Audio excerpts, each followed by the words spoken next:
اللهم صل على محمد وعلى آل محمد كما صليت على إبراهيم وعلى آل إبراهيم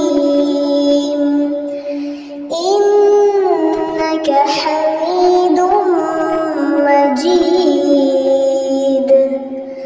اللهم بارك على محمد وعلى آل محمد كما باركت على إبراهيم وعلى آل إبراهيم إنك حميد مجيد. بسم الله الحمد لله والصلاة والسلام على رسول الله. رب اشرح لي صدری ویسر لی امری واحلل عقدۃ من لسانی یفقهوا قولی. ناظرین السلام علیکم ورحمۃ اللہ وبرکاتہ.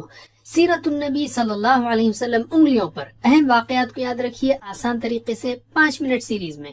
سبق نمبر 7 مگر یاد رکھیے یہ ہے چھٹا سال. بایاں ہاتھ یہاں سے شروع کرنا ہے اس لیے کہ 5 سال ہو چکے ہیں. اس سبق کے 3 حصے ہیں: سورج، چاند، تکلیفیں، حمزہ و عمر. پہلا حصہ لیتے ہیں ہم سورج چاند. حبشہ میں ناکامی کے بعد قریش کے لوگ پھر ابو طالب کے پاس آئے اور دھمکی دی کہ اپنے بھتیجے کو اسلام کی تبلیغ سے روکیں ورنہ ہم آپ سے جنگ چھڑ دیں گے. ابو طالب نے رسول صلی اللہ علیہ وسلم کو سمجھایا. آپ نے جواب دیا: اللہ کی قسم اگر یہ لوگ میرے داہنے ہاتھ میں سورج اور بائیں ہاتھ میں چاند رکھ دیں کہ میں اس کام کو اس حد تک پہنچائے بغیر چھوڑ دوں کہ یا تو اللہ اسے غالب کر دے یا میں اسی راہ میں فنا ہو جاؤں تو نہیں چھوڑ سکتا. یہ جواب سن کر ابو طالب نے اپنی موت تک رسول اللہ کا ساتھ دینے کا عزم ظاہر کیا. قریش ایک بار پھر ابو طالب کے پاس گئے، پیشکش کی کہ وہ قریش کے ایک نوجوان کو لے لیں اور اس کے بدلے حضرت محمد صلی اللہ علیہ وسلم کو قتل کرنے کے لیے قریش کے حوالے کر دیں. ابو طالب کا جواب تھا کہ میں تمہارے بیٹے کو کھلاؤں پلاؤں اور تم میرے بیٹے کو قتل کرو، یہ نہیں ہو سکتا. اسباق و عمل. لوگ مخالفت کرتے ہیں ناسمجھی، نفرت، تکبر یا پھر باپ دادا کی اندھی پیروی کی وجہ سے. دعوت کا کام صرف اللہ کے لیے ہو، سرداری، دولت، شہرت یا دنیاوی فائدے کے لیے نہیں. دین کا کام کیجیے اور دین کا کام کرنے والوں کی مدد کیجیے. علم یعنی روکیے ویڈیو کو اور سمجھائیے. دوسرا حصہ تکلیفیں. رسول اللہ صلی اللہ علیہ وسلم کو اسلام کا فطری پیغام ہونا اور شرک کا بے بنیاد ہونا واضح ہو جانے کے باوجود قریش نے اسلام کو روکنے کی مختلف کوششیں کی. جب وہ بھی ناکام ہو گئیں تو انہوں نے خاص طور پر نبی کریم کو تکلیفیں دینا شروع کر دی صلی اللہ علیہ وسلم. ابو لہب کے بیٹے نے کفر کا اعلان کیا، رسول کریم کا کرتا پھاڑ دیا، آپ کے چہرے پر تھوک دیا، استغفر اللہ، اگرچہ تھوک آپ پر نہ پڑا. ابو لہب کے دونوں بیٹوں نے آپ کی دونوں بیٹیوں کو طلاق دے دی جو ان کی زوجیت میں تھی. ایک مرتبہ نبی پاک صلی اللہ علیہ وسلم سجدے میں تھے، ابو جہل نے پتھر اٹھایا کہ آپ کا سر کچل دے، مگر اللہ نے اس پر ایسی ہیبت طاری کر دی کہ وہ رسول اللہ کی جانب بڑھ نہ سکا. اور ایک بار نبی اکرم حتیم میں نماز پڑھ رہے تھے کہ ایک شخص نے اپنا کپڑا آپ کی گردن میں ڈال کر نہایت سختی کے ساتھ آپ کا گلا گھونٹا. ابو بکر رضی اللہ عنہ نے اس شخص کو دور کیا. اسباق و عمل. دین کی دعوت دینے کے لیے دعائیں کریں اور علم حاصل کریں تاکہ دعوت کا کام حکمت اور صبر کے ساتھ کیا جا سکے. دعوت کے کام میں مشکلات کا آنا آزمائش ہے اور اسی کا اجر ہے. درود یعنی نبی صلی اللہ علیہ وسلم کے لیے دعا پڑھتے وقت پیارے نبی صلی اللہ علیہ وسلم کی قربانیوں کو یاد کریں تو دل سے درود نکلے گا. علم. تیسرا حصہ حمزہ و عمر رضی اللہ عنہما کا قبول اسلام. سن 6 نبوی کے اخیر میں حضرت حمزہ مسلمان ہوئے اور 3 دن بعد حضرت عمر بھی مسلمان ہو گئے.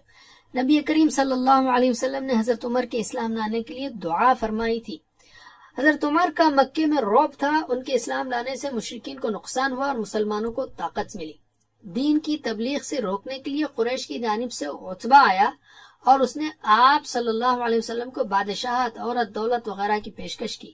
نبی پاک صلی اللہ علیہ وسلم نے اس کے جواب میں قرآن کی چند آیتیں تلاوت فرمائی. اگرچہ اس نے کوئی جواب نہیں دیا لیکن وہ بہت متاثر ہو کر لوٹا.